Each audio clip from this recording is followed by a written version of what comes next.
Samantala, NU veteran na si PJ Palacielo nanawagan na mas matinding killer instinct habang papasok at pasok na nga ang Bulldogs sa Final Four. Ang ibang detalye alamin sa eksklusibong pag-abante ni Carlo Villaseñor. Sports Now. Sports Now. Exclusive. Binigyan diin ni National University veteran PJ Palacielo na kailangan maging mas matalas at mas ruthless ang Bulldogs pagpasok ng UAAP Season 88 Final Four sa kabila ng pagkatalo nila sa UST nitong linggo. Sa eksklusibong panayam ng Abante Sports Now, inamin ni Palacielo na ang mabagal na simula at inconsistency ang malaking problema ng NU sa pagkatalo. Ayon sa kanya, sobrang off ang naging simula ng team at dapat nilang ituwid ito bilang koponan.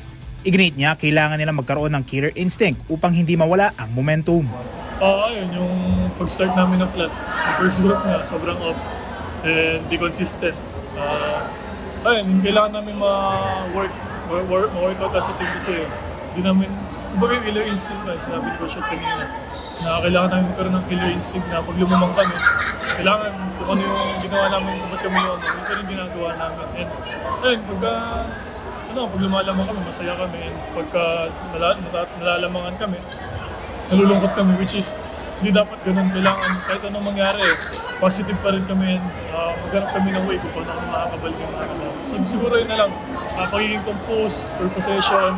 And dahil sa defense siguro ngayon, yun ang masasabi ko sa sama ng defense namin. Bagaman nakakabalik ang NU tuwing nagkakamali ang UST, bumaba naman ang energy ng Bulldogs kapag nakakasagot ang Tigers, isang ugali na hindi pwede mangyari pagpasok ng semis. Ayon pa kay Palacielo, hindi dapat nagsiswing ang emosyon ng team depende sa score. Iginit niya na anumang pangyayari, dapat manatili silang positive at hanapin ang paraan para bumalik sa laro. Wala nang tension sa Lisego.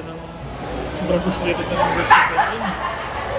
Kahit naman siguro ako yung coach, kung gano'n lalaroin ng mga player na frustrated.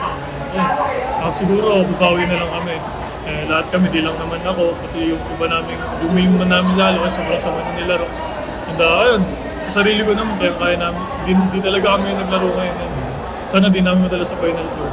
Sa kabila ng pagkatalo, nananatiling ligtas ang NU sa Final Four dahil taglay nito ang twice-to-beat advantage. Haharapin nila ang mananalo sa do-or-die game ng Ateneo at Lasal para sa huling semi-slot. Ayon pa kay Palacielo, alam na ng team kung ano dapat ang gawin. Mag-move forward, magtrabaho sa practice at huwag dalhin ang pagkatalo sa Final Four. Nang tanungin kung ano ang kailangan nilang dalhin sa semis, diretso ang sagot niya, composure per possession, killer instinct, defense. Ako si Carlo Villaseñor, Abante Sports, now na.